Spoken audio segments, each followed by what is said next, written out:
Hola, ¿qué tal? Muy buenas tardes. Mi nombre es Víctor Adrián Martínez Cavazos. Mi matrícula es 727344. Y este video se va a hablar acerca del derecho mercantil, el concepto de derecho mercantil y la diferencia que tiene el derecho mercantil con el civil. Vamos a hablar sobre la evolución histórica del derecho mercantil, las fuentes del derecho mercantil, los aspectos actos del derecho mercantil, o sea, los actos de comercio, y el concepto de la empresa y sus elementos. ¿Ok? Entonces, vamos a empezar con lo que es su definición. La definición del derecho mercantil es el que ocupa de las normas que regulan las actividades empresariales, tanto en la forma de constitución y desenvolvimiento de las empresas como en sus relaciones con terceras personas. Por tanto, el derecho mercantil estudia, entre otras cosas, el empresario individual y social, los contratos mercantiles, los documentos usados en el tráfico comercial,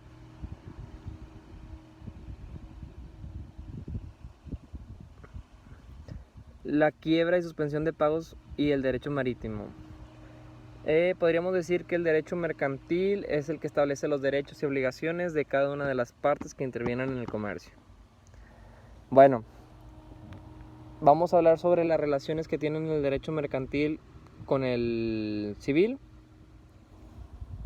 Pues bueno, profundizando en los aspectos que regula cada rama jurídica, es sencillo observar los puntos de conexión entre ambas. Al tiempo nos sirven para establecer la frontera.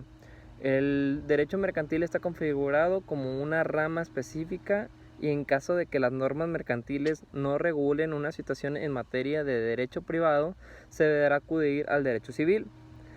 Por eso el derecho civil se conoce también históricamente como un derecho común. ¿Okay? Pues para entender mejor este concepto, vamos a hablar de un ejemplo que es la regulación de contratos. Tanto el Código Civil como el comercio recogen la figura de la compraventa y debe articularse para que sea conforme a derecho. El propio Código de Comercio recoge una serie de situaciones en las que este tipo de operación no será mercantil y por tanto se atenderá a los dispuestos en la norma civil. Bueno, hablamos sobre las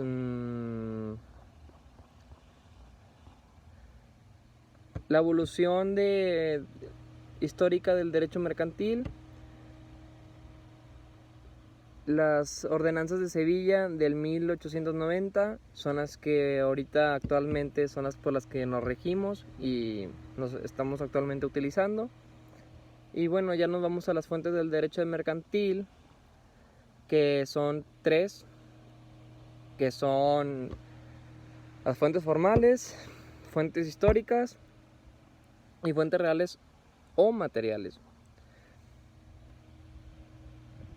Las fuentes formales tienen 5 conceptos, que es la legislación, que es la que la ley introduce, establece directamente.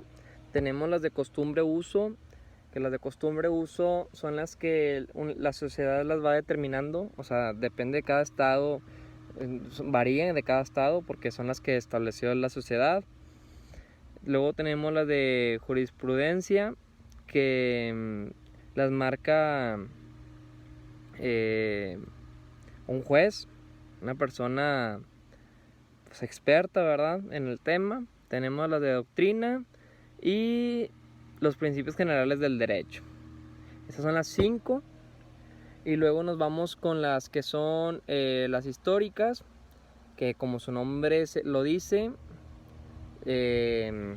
son las fuentes históricas en la materia prima de la historia, tal cual. Comprenden todos los documentos, testimonios u objetos que nos transmiten una información significativa referente a los hechos que han tenido un lugar específicamente en el pasado dentro de ellas y considerando el valor que también tienen las demás. Las fuentes escritas son el apoyo básico para construir la historia. ¿Okay? El historiador trabaja en las fuentes históricas, las interroga y contrasta para obtener de ellas la mejor información posible. Asimismo debe atender a su variedad, realizando una adecuada selección de las mismas. En sentido general, las fuentes históricas son de dos tipos, primarias y secundarias. ¿Okay? Hablamos sobre las formales, históricas, y vamos a irnos con las reales. Las reales son las fuentes reales son el conjunto de derechos de la naturaleza y la creación del hombre, eventos sociales, políticos, económicos que le dan contenido a las normas jurídicas. Por ejemplo, un temblor, una crisis económica, un sobrecalentamiento global, etc. ¿Okay? Entonces vamos a hablar ahora acerca de los aspectos del comercio. Un acto de comercio es un concepto jurídico utilizado para diferenciar el campo de la actuación del derecho mercantil con respecto al derecho civil como derecho común. La idea que subyace es la necesidad de distinguir casos concretos en la medida en que los negocios jurídicos, contratos y obligaciones poseen estatutos jurídicos diferenciados de derecho civil o de derecho mercantil. Es un sistema que supone la aplicación a estos de la legislación civil en forma subsidiaria o por exclusión, ¿sí? Si no se trata de un acto de comercio, se registra por el derecho civil. De todos modos, en algún sistema, un mismo acto puede ser comercial para una de las partes y civil para las situaciones conceptualizadas como actos mixtos o de doble carácter.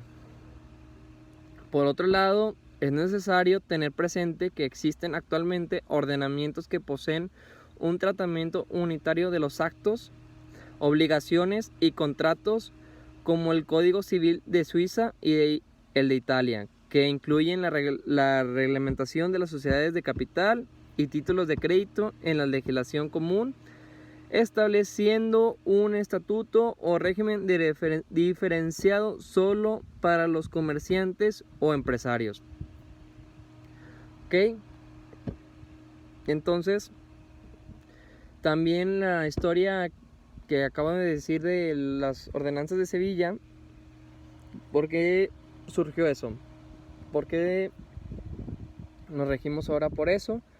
Es porque antes, como empezó esto, que se tuvo que ver una regularización entre el comercio, fue porque antes, desde el principio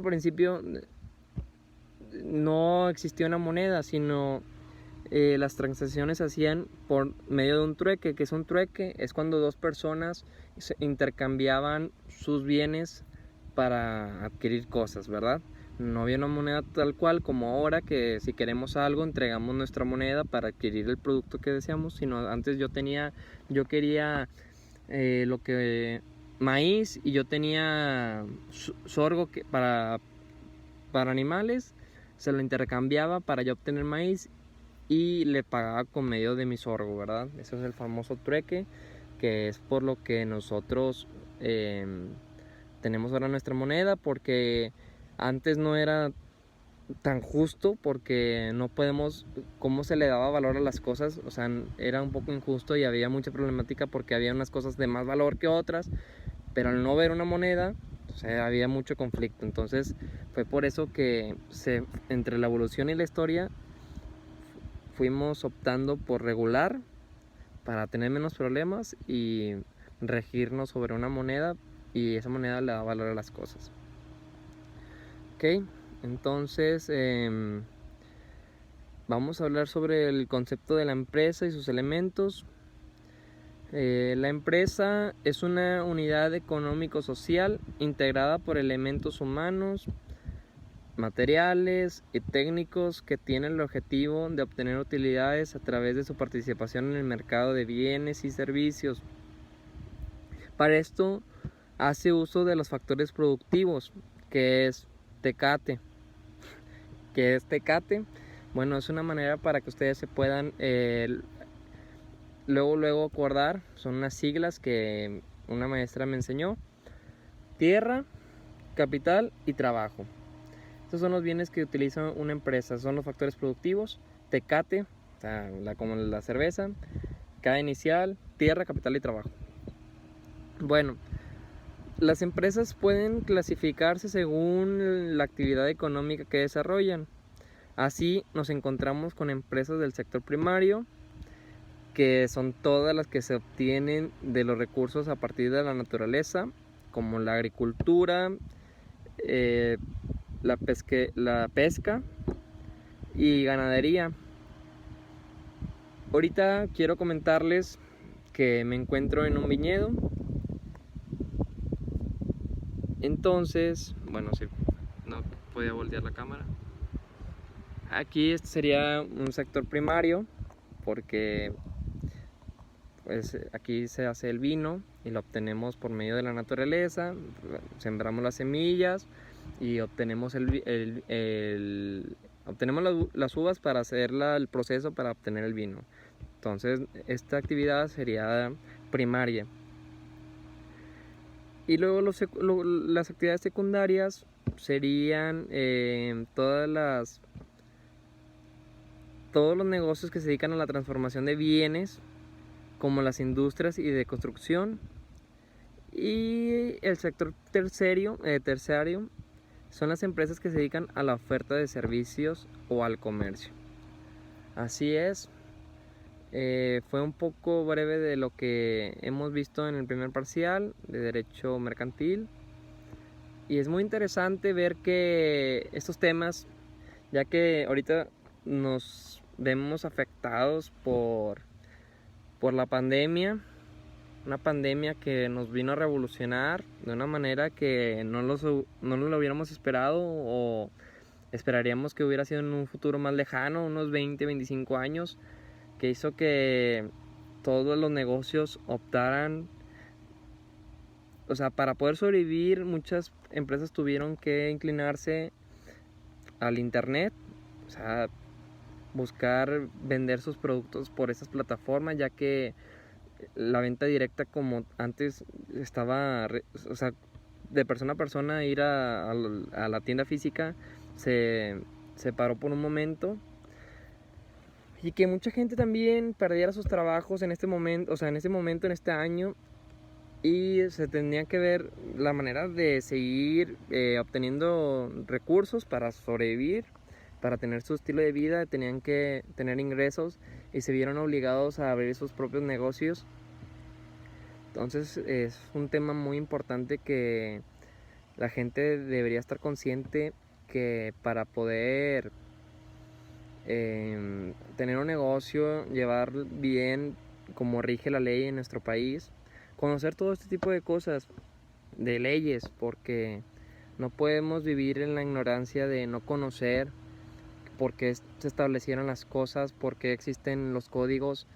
O sea, la gente tiene que conocer el pasado para poder saber por qué ahora tenemos vaya la redundancia, de por qué no rigen las leyes, ¿verdad? Que fueron lo que pasaron, qué actos hicieron nuestros antepasados para que ahora establecieran este tipo de leyes, para que no hubiera más problemas ahora. Porque se imaginen si todavía estuviéramos en el trueque, que viviríamos en una guerra. O sea, no pudiéramos haber evolucionado de la manera que hemos evolucionado de hoy en día si no hubiéramos tenido esos conflictos. Entonces yo siento que la historia a nosotros, o sea, de la historia se aprende, y el que no conoce su historia está condenado a repetirla. Entonces hay que conocerla, saber por qué funcionan las cosas, o sea, por qué funcionan las cosas como funcionan y actualizarnos y mejorarlas. Bueno, espero que este video haya sido de su agrado.